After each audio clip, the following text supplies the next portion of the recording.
Oh, brilliant. Okay, I have absolutely no idea what I'm going to do with all of this. This paper. Okay, oh my gosh. Oh, I know what it is. It's BUSTER!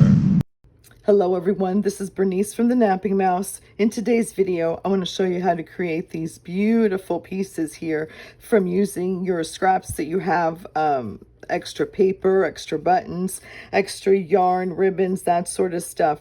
All the embellishments that we set aside, but we can create these adorable, which I'm calling them like a medal of honor, and you could actually put it like on a treat bag like this, just to decorate that. That would be so adorable. Look at that.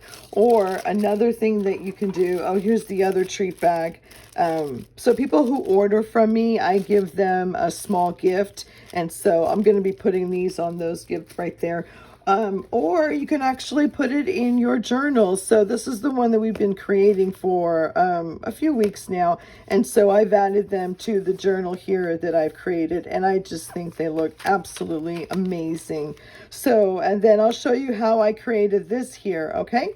And just to let you know, this is not my idea. This idea I actually got from a Shabby Doodah. So I'll have that link down below so you can check out her video and how she did it. But I just thought, what a great idea.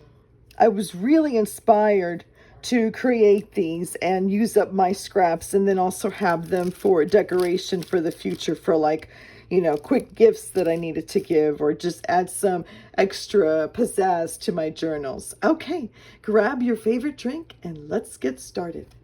The supplies that you're going to be needing are some scrap pieces of paper, some yarn.